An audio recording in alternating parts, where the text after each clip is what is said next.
This is Pratna and welcome to Excellence Family. So guys, today's lesson we will going to start a new lesson. So what's name? Are you excited that? Yeah, of course guys. So guys, हम लोग आज पढ़ेंगे active voice with prepositions and इसे हम कह सकते हैं advance cases.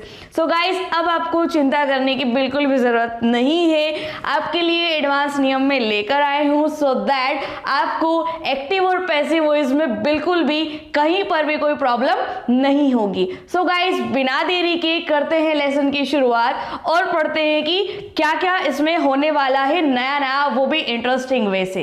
Right, सो शुरू करते हैं गाइस. सबसे फर्स्ट यूज में आपको पढ़ाऊंगी यूज प्रीपोजिशन टू इंस्टीड किसकी तरफ, इंस्टीड ऑफ बाय.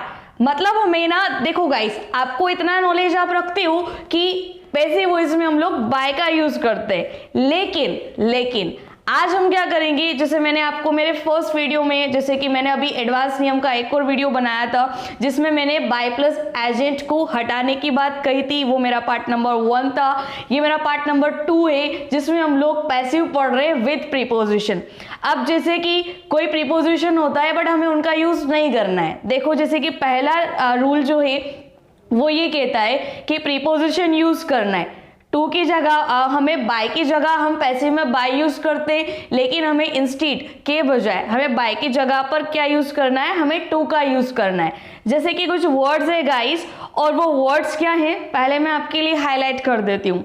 वो वर्ड्स है मैरिड, नोन एंड ओब्लाइज्ड. जैसे कि शादी, किसी को जानना, या ओब्लाइज्ड कहीं ना कहीं पालन करना नियमों का, है ना. तो ये कुछ ऐसी वर्ब्स हैं, और भी बहुत सारी ऐसी वर्ब्स होती है, ज़्यादा नहीं होती, लेकिन ये कुछ ऐसी वर्ब्स होती है जो हर बार एग्जाम में, आपके कॉम्पिटिटिव लेवल एग्जाम में पूछी जाती है ना. तो ये वर्ब्स है, जैसे कि मैरिड होना, मैरिड हो जाता है, मतलब ये मैरिड एक वर्ब की तरह काम करता है यहाँ पे. नॉन, जैसे कि नो आप जानते हो, नो वर्ब की फर्स्ट फॉर्म होती है, न्यू सेकंड होती है, नॉन थर्ड होती है, and obliged you know that. तो ये क्या है, वर्ब का फॉर्म है. तो जैसे कि कुछ एग्जाम्पल्स है, वो एग्जाम्पल्स आप अगर फॉलो करोगे तो आपको पता चलेगा कि आपको बाय इसमें नहीं लगाना, आपको बाय की जगह पर कोई और प्रीपोजिशन लगाना है, वो है टू. जैसे कि guys, my first example is जय मैरिड नेहा. जय ने शादी की नेहा से. राइट, अब इसका अपने को पैसिव वॉइस बनाना है. तो जैसे ये मैरिड पास्ट सिंपल टेंस मुझे लगता है कंटिन्यूअस सीरीज है, तो ये वॉज वर्ब पर चला जाएगा क्योंकि ये पास्ट सिंपल टेंस था. तो Neha was married, Neha object था जो आगे आ गया, वॉज मैरिड टू जय. तो हमें इसमें गाइज टू का यूज करना पड़ा क्योंकि हमने मैरिड वर्ड पर फोकस किया. वैसे ही सेकेंड एग्जाम्पल बोलता है प्रिया न्यू आकाश. प्रिया जानती थी किसको, आकाश को, है ना. अब ये भी पास्ट की बात है, तो मैंने क्या किया, आकाश को आगे लिया, सिंगुलर था इसलिए मैंने वॉज यूज किया. आकाश वॉज नोन जो वर्ब की थर्ड फॉर्म है, फिर इसमें हमने यूज कर दिया टू प्रिया. तो कुछ ऐसे वर्ड्स होते हैं, कुछ ऐसी वर्ब्स होती है जो मेन फॉर्म के तरीके से काम करती है, वहां पर हमें क्या करना होगा, बाय हटाकर हमें हर बार बाय नहीं लिखना है. तो ये कुछ एडवांस केसेस है जहां पर गाइज हमें बाय का यूज नहीं करना होता है और हमें दूसरे अलग प्रीपोजिशंस लगाने होते हैं. सो ये था कि हमें बाय की जगह पर टू का यूज करना है. वैसे ही सेकेंड आप देखिए, सेकेंड केस इसका use preposition with instead of bye.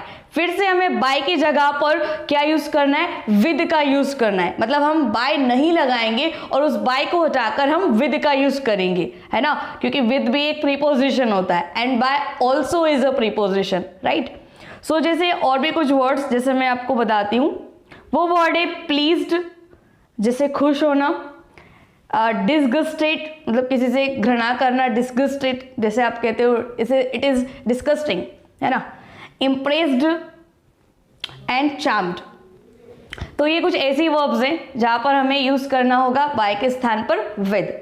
तो ये कुछ की वर्ड्स हैं, इन की वर्ड्स को देखते हुए हम लोग क्या कर सकते हैं, हम पैसिव बना सकते हैं.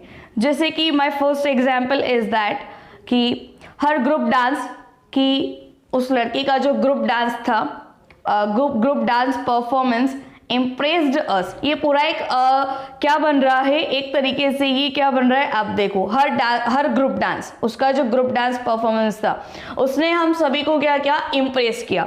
जैसे कल गाइस मैंने आपसे जैसे कि मैंने जब वीडियो बनाया था एडवांस का, तब मैंने ये कहा था कि जैसे अस होता है ना, क्या होता है, अस होता है, तभी हम लोग क्या करते हैं, अस को हमने वी में बना दिया। तो ये भी पास्ट सिंपल टेंस है क्योंकि मेरे पास वर्ब की सेकेंड फॉर्म आ रही है, तो मैंने वी लिखा, वी के साथ वर यूज किया एंड देन मैंने वर्ब की थर्ड फॉर्म लगा दी, इम्प्रेस्ड, है ना। फिर हम क्या करेंगे, यहाँ पर ये विल नहीं है, ये कट है, ये आपको नहीं करना है।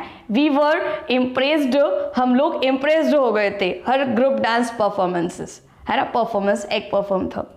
सो गाइस ये सेंटेंस ऐसे था कि हर ग्रुप डांस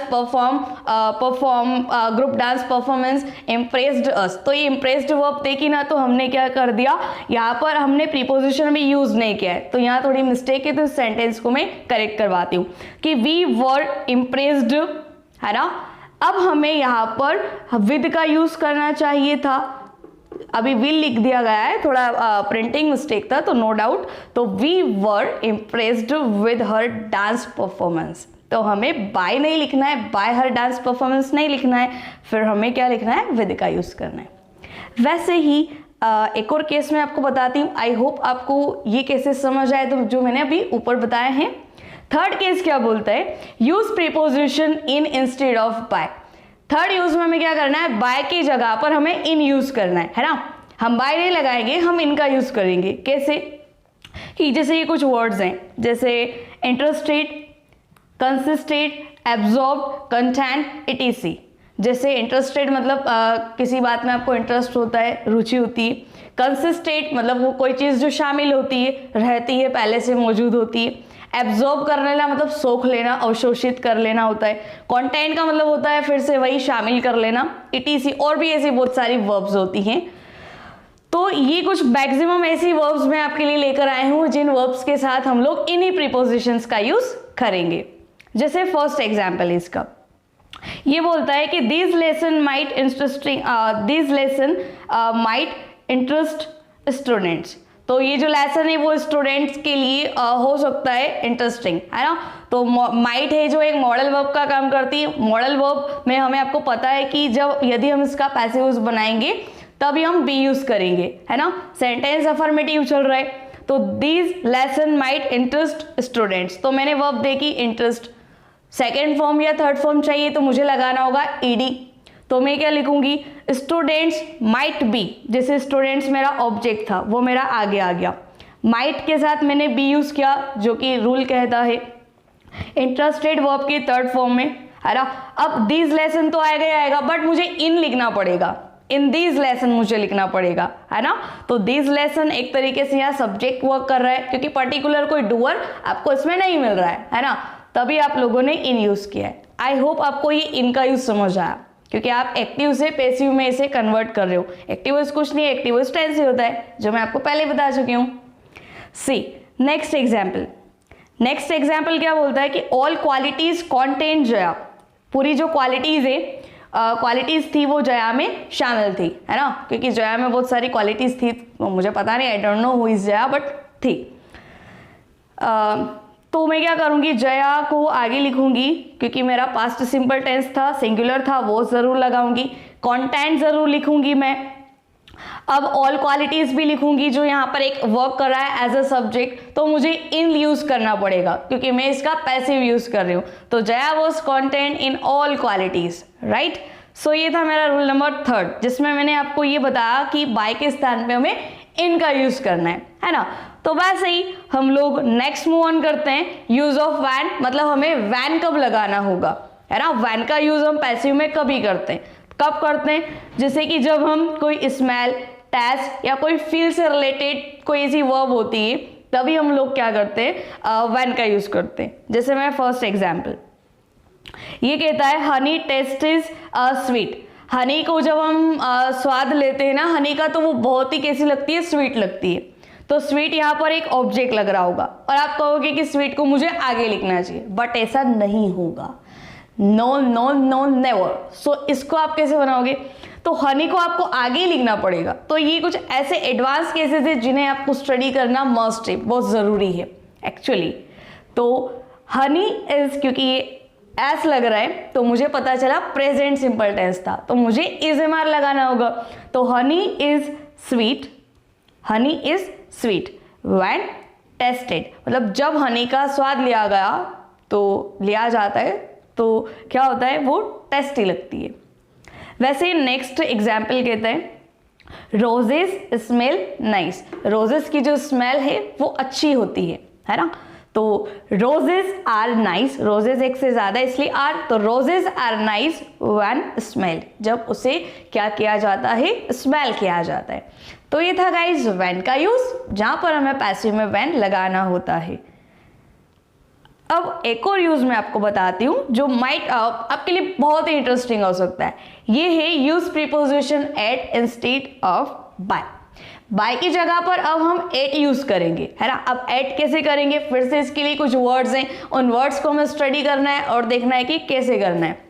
जैसे कि वो वर्ड है डिस्प्लीज्ड, खुश न होना, लाफ्ड, हंसना, एस्टोनिश्ड, हैरान हो जाना, चौंक जाना, डिस्ट्रेस्ड मतलब जहाँ तनाव नहीं होता ज़्यादा, अलार्म्ड एक तरीके से अलार्म बजना, जैसे कि आप अलार्म हो जाते हो, जागरूक हो जाते हो आप किसी काम के प्रति, सरप्राइज्ड हो जाना और एनॉयड हो जाना। एनॉयड का मतलब होता है गुस्सा करना, सरप्राइज होता है चौंक जाना।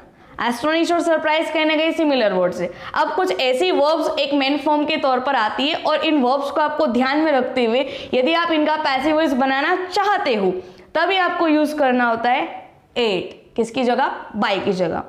जैसे कि I will show you my first example, his behaviour. अब उसका जो बिहेवियर है, एस्टोनिश्ड मी, मुझे ना उसके बिहेवियर ने मुझे हैरान कर दिया। फिर से आपने यूज किया क्योंकि ये पास्ट सिंपल टेंस नजर आ रहा है। सो आई वॉज, मी के स्थान पर मैंने, मी के प्लेस पर मैंने आई यूज किया। So I was astonished at his behaviour. His behaviour तो लिखना है तो एट हिज बिहेवियर मुझे लिखना होगा। वैसे नेक्स्ट, ही लाफ्ड मी, वो मुझ पर हंसा, तो फिर से सेकेंड फॉर्म यूज हो रही है तो फिर से पास्ट सिंपल टेंस में बन रहा है।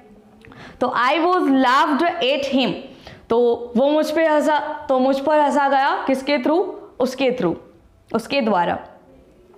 थर्ड कहता है हर बर्थडे गिफ्ट सरप्राइज अस, उसका बर्थडे गिफ्ट जो था ना, मतलब जो बर्थडे गिफ्ट होता है उसका, उसने हमें क्या कर दिया, हैरान कर दिया है। मतलब वो उसका बर्थडे गिफ्ट हर बार ऐसा होता है कि उससे हम चौंक जाते हैं। ये टेंस है प्रेजेंट सिंपल टेंस, राइट।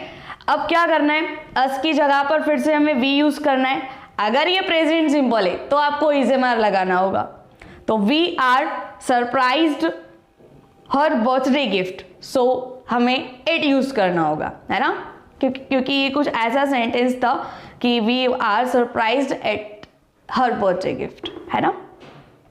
सो आज हम लोगों ने गाइस मैं सम अप कर देती हूँ, एडवांस नियम पढ़े, एडवांस केसेस पढ़े, जो एक्टिव वॉइस को हमने चेंज करा, उसको पैसिव वॉइस में बदला हमने। तो मैं सम अप कर रही हूँ गाइस। यूज ऑफ प्रीपोजिशन, हमने पहला प्रीपोजिशन पढ़ा, बाय की जगह पे टू कैसे लगता है। फिर अभी आपने पढ़ा कि प्रीपोजिशन बाय की जगह पर हमें विद का यूज कब करना है। फिर बाय के स्थान पर, बाय के प्लेस पर हमने इन कैसे यूज किया। फिर एक और हमने व्हेन कब लगाया, और बाय के प्लेस पर हमने एट का भी यूज किया, है ना, जो अपना लास्ट यूज था। तो आज का लेसन आपको कैसा लगा कमेंट बॉक्स में जरूर बताएं। मैं आपसे मिलूंगी मेरे अनदर वीडियो के साथ, जो ऐसे ही मैं आपके लिए पार्ट्स लेकर आऊंगी छोटे छोटे, जिससे आप लोग क्या कर पाओ, एक्टिव और पैसिव को बिल्कुल अच्छे से क्लियर कर पाओ। सो गाइज मैं मिलूंगी मेरे नेक्स्ट वीडियो में, तब तक के लिए keep learning, keep watching the video. Bye bye guys, see you letter.